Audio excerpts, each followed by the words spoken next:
Halo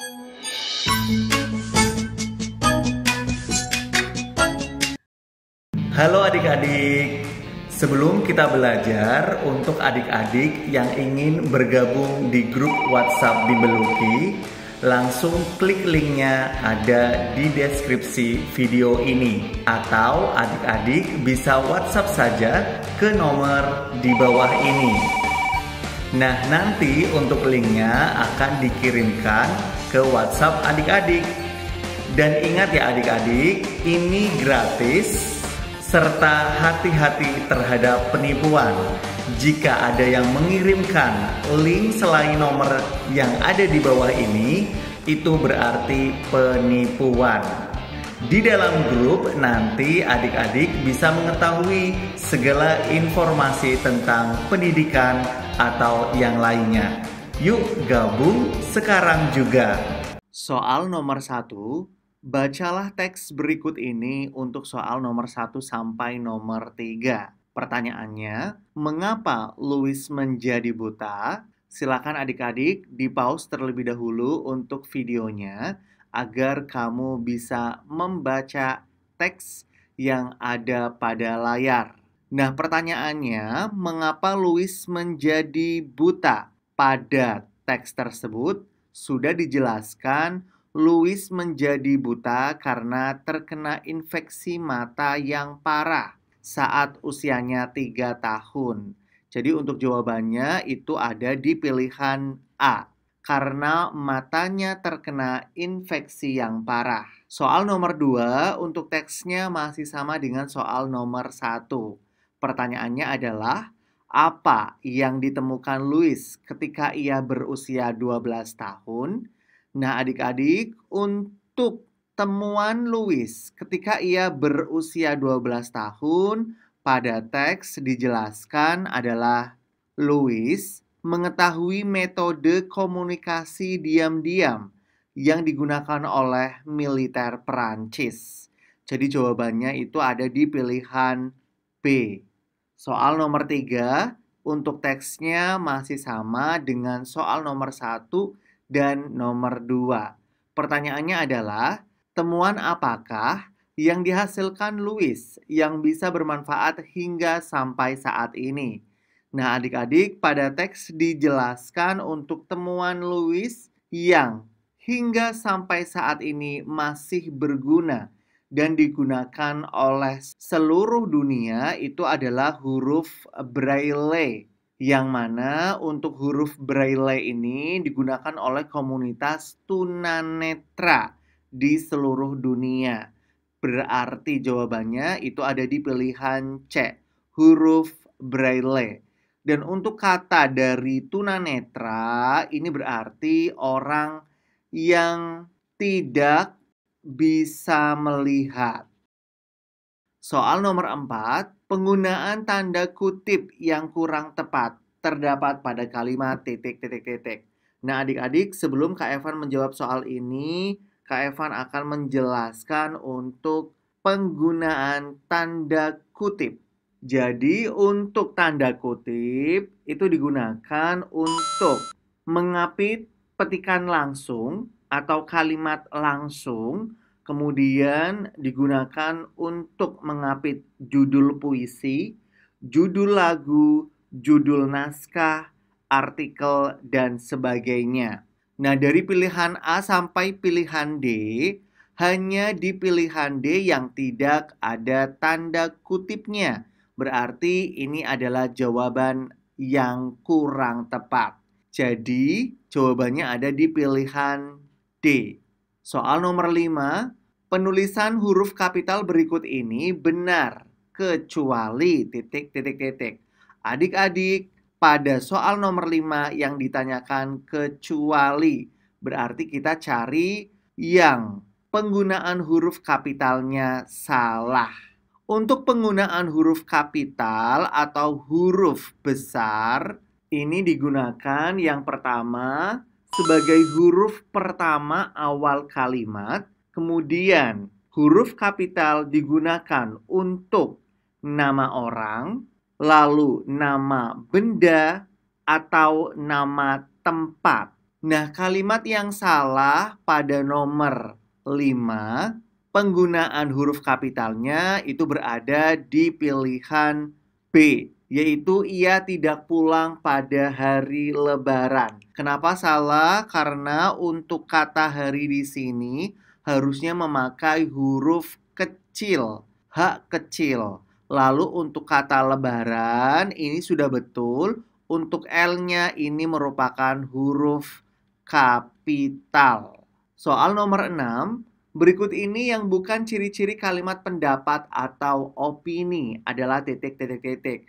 Soal nomor 6 yang ditanyakan yang bukan ya adik-adik, dan untuk jawabannya itu ada di pilihan B, yaitu bersifat objektif yang artinya mempunyai kebenaran sesuai dengan kenyataan.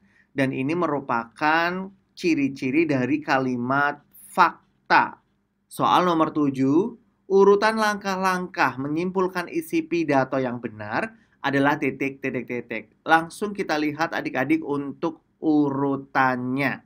Nah, langkah yang pertama ketika kita akan menyimpulkan isi pidato berarti mendengarkan terlebih dahulu isi pidato tersebut. Berarti ada di nomor 4 untuk nomor 1. Kemudian setelah nomor 4 itu adalah menentukan topik pidato persuasif. Berarti nomor 2 ini dijadikan yang kedua. Masih tetap sama ya. Lalu setelah menentukan topik, kita mencatat butir-butir penting dalam pidato tersebut. Berarti untuk nomor 3 juga dijadikan langkah ketiga. Dan langkah terakhir itu ada di nomor 1. Urutannya 4, 2, 3, 1. Jawabannya ada di pilihan A. Soal nomor 8. Topiknya komunikasi dapat mencegah masalah. Pertanyaannya, pendapat yang sesuai dengan topik tersebut adalah titik. Adik-adik di sini terdapat kata kunci yaitu mencegah masalah. Berarti ini adalah pencegahan atau sebelum terjadinya masalah. Jawaban yang paling tepat itu ada di pilihan C. Dengan berbicara terbuka dan jujur, kita dapat menghindari menginterpretasi dan salah paham yang dapat menyebabkan masalah. Soal nomor 9, perhatikan penggalan teks pidato persuasif berikut. Pertanyaannya, pesan yang ingin disampaikan oleh pembicara berdasarkan penggalan teks pidato persuasif tersebut adalah titik. Adik-adik, nama lain pesan itu adalah amanat. Dan untuk teks pidato persuasif ini berarti pidato yang mengajak para audiensnya ya. Nah, pesannya adalah terdapat di pilihan A. Masyarakat diharapkan memiliki kesadaran diri untuk membuang sampah pada tempatnya. Hal itu dapat dibuktikan pada teks yang Kak Evan beri garis merah. Di sini seharusnya masyarakat mulai sadar dengan tidak membuang sampah sembarangan. Soal nomor 10, yang saya hormati Bapak Ibu Kepala Sekolah serta rekan-rekan yang saya banggakan. Pertanyaannya adalah, bagian teks di atas termasuk dalam struktur titik. Adik-adik, untuk bagian pidato ini yang saya hormati berarti itu adalah struktur pembukaan, bagian sapaan. Jawabannya ada di pilihan D. Soal nomor 11, manakah kata-kata mutiara yang tidak diucapkan oleh Bung Karno? Di sini yang tidak berarti cari jawaban yang salah. Untuk jawabannya itu ada di pilihan B. Ingarso sung tulodo, ing madyo bangun karso, tutwuri handayani. Nah, kata-kata ini diucapkan oleh Ki Hajar Dewantoro. Ini merupakan Bapak pendidikan kita. Soal nomor 12, habis gelap terbitlah terang adalah kata-kata mutiara yang diucapkan oleh R.A. Kartini. Jawabannya ada di pilihan A. Nomor 13, skala prioritas kebutuhan disusun berdasarkan titik. Adik-adik diingat ya, untuk skala prioritas kebutuhan itu disusun berdasarkan kepentingannya. Jawabannya ada di pilihan C. Diutamakan kebutuhan yang penting terlebih dahulu, baru setelah itu kebutuhan lainnya. Soal nomor 14, tujuan seseorang menyusun skala prioritas adalah titik.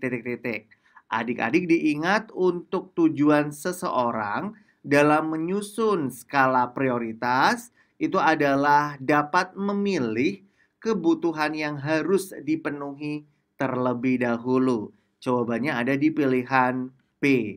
Soal nomor 15, berikut jenis-jenis kebutuhan yang harus dipenuhi Pak Beni. Pertanyaannya, dilihat dari segi prioritas, kebutuhan yang harus diutamakan ditunjukkan oleh nomor titik. Nah, adik-adik, untuk menentukan kebutuhan prioritas, kita lihat untuk kebutuhan yang dipakai sehari-hari atau yang sangat penting bagi kita. Nah, untuk kebutuhan yang penting bagi Pak Beni itu adalah membayar sewa rumah karena Pak Beni sangat membutuhkan tempat tinggal. Kemudian selain itu adalah membeli pulsa listrik atau token karena listrik ini digunakan sehari-hari di dalam rumah. Jadi jawabannya ada di pilihan D, yaitu nomor 1 dan nomor 3.